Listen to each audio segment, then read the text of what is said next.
Hello, bienvenue à tous et toutes une fois de plus sur ma chaîne YouTube. Je vous retrouve cette semaine pour vous proposer une nouvelle vidéo.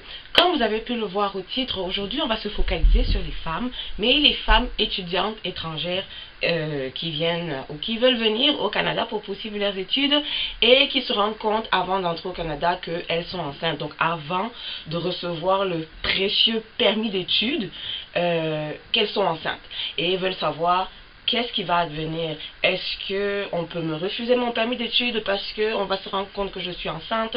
Est-ce que je dois dire à l'agent des douanes quand j'arrive, qui me remet mon permis d'études, que je suis enceinte? Qu'est-ce qui se passe? Qu'est-ce qui se passe? Mais avant d'entrer dans le vif du sujet, on va aller avec le générique.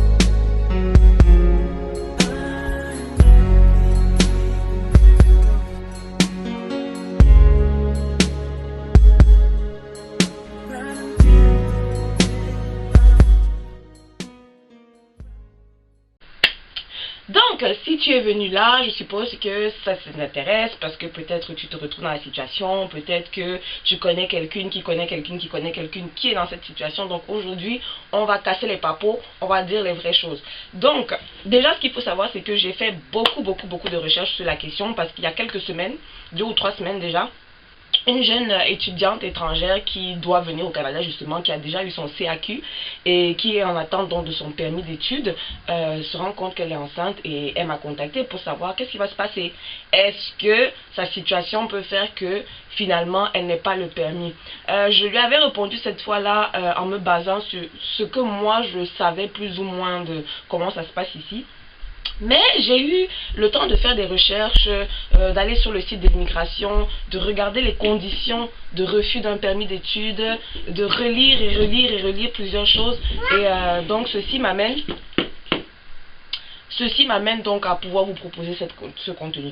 Donc déjà ce qu'il faut savoir, c'est que dans les raisons de refus d'un permis d'études, la grossesse n'était pas citée, ni dans une raison, comment je le dis, n'était pas cité ni de façon équivoque, ni implicite, ni rien.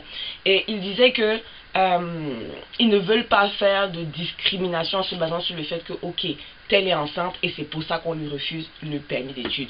Deuxièmement, ce que j'ai compris de mes recherches, c'est que on va te refuser le permis d'entrée au Canada, que ce soit pour le permis d'études, que ce soit pour le permis de résidence, que ce soit le permis de travail, pardon, ou autre, ou la résidence permanente même. On peut te refuser ça si on se rend compte que ta situation médicale ou tu as une situation de santé qui fait que tu puisses devenir un fardeau excessif pour le système de santé du Canada. Fardeau excessif, c'est-à-dire, mettons que tu as une maladie une condition médicale très compliquée qui fait que quand tu vas arriver au Canada, le fait même de te traiter pour la maladie va engager plus de dépenses que si on ne te soignait pas. Dans ces cas-là, ils peuvent te refuser le permis d'entrée. Il y a des maladies comme ça que vraiment soigner, ça va dépasser le plafond. L'assurance médicale ne pourra même pas couvrir. C'est l'assurance médicale qu'on a par défaut ici quand tu es résident permanent ou citoyen canadien, ne pourra pas couvrir. Donc, pour des raisons comme ça, ils peuvent te refuser.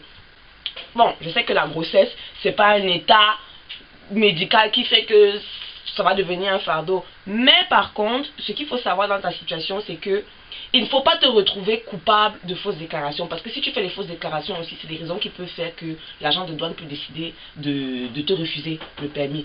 Donc, si tu te rends compte que tu es enceinte, tu as déjà eu ton CAQ et tout, et que tu dois venir au Canada, ce qui est mieux, c'est que quand tu vas avoir l'occasion, tu le dis à l'agent des douanes. Au moins qu'on sache que tu es enceinte. Comme ça t'évite que on va se dire, ok, elle savait qu'elle était enceinte, elle a eu le permis, puis là maintenant on se rend compte qu'elle est enceinte, donc tu voulais venir ici pour accoucher, est-ce que tu voulais vraiment venir pour les études et x, y. Donc il faut pas que tu sois dans la limite en fait, de qu'est-ce qui est vrai, de qu'est-ce qui est pas vrai.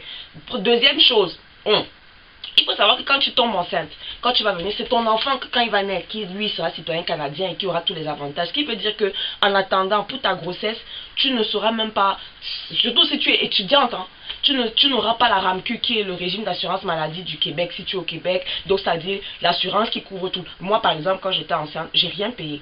J'ai rien payé, j'étais couverte par le système médical du Québec ici. Donc, je n'ai pas payé ni pour les consultations, ni pour les échographies, ni pour l'accouchement, pour rien. J'ai payé, ni même ma césarienne.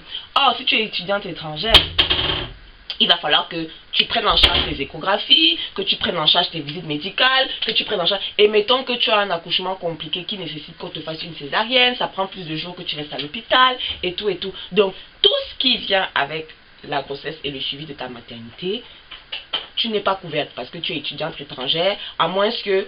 Même pas à moins que, comme tu es étudiant étranger au Canada, tu dois toujours être couvert par une assurance privée. Donc là, il faut savoir ce que ton assurance privée va couvrir. La Croix-Bleue ou des jardins. Quand tu vas être enceinte ici. Et bien évidemment, le dernier point qu'il faut se rappeler, c'est aussi que le permis d'études te donne une condition vraiment sine qua non qu'il faut tenir, qui est celle de savoir que quand tu viens avec le permis d'études, tu as une durée de 150 jours dans ton permis d'études où est-ce que tu peux être en congé, où tu peux ne pas être à l'école. Ça ne doit pas excéder 150 jours. Donc quand tu vas accoucher, on s'entend que tu vas devoir prendre un congé de maternité, vu que tout le monde va en congé de maternité après avoir accouché. La période où tu seras absent de tes études ne devra pas excéder 150 jours, sans quoi tu ne seras plus considérée comme une étudiante active. Comment est-ce que tu vas t'arranger une fois que le bébé sera là? Il faudra prévoir que quand tu vas devoir retourner à l'école, comment est-ce que tu vas garder ton enfant? Est-ce trouver une garderie? Ce sont toutes les questions auxquelles tu dois réfléchir.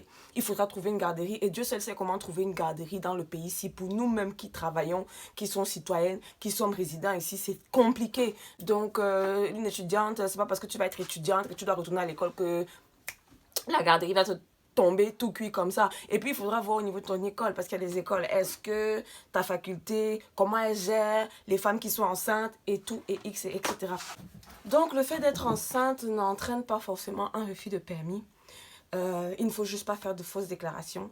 Moi, je pense qu'il faut aviser l'agent de douane que tu es enceinte et il faut tenir en compte tous les aspects pratiques après du fait d'être enceinte, de la gestion de ta grossesse, de l'après-accouchement au niveau de ton enfant. Donc voilà, si cette vidéo t'a plu, pour m'encourager, n'hésite pas à la liker, à la partager, à t'abonner à ma chaîne, à activer la cloche de notification et surtout, on se retrouve très bientôt pour une prochaine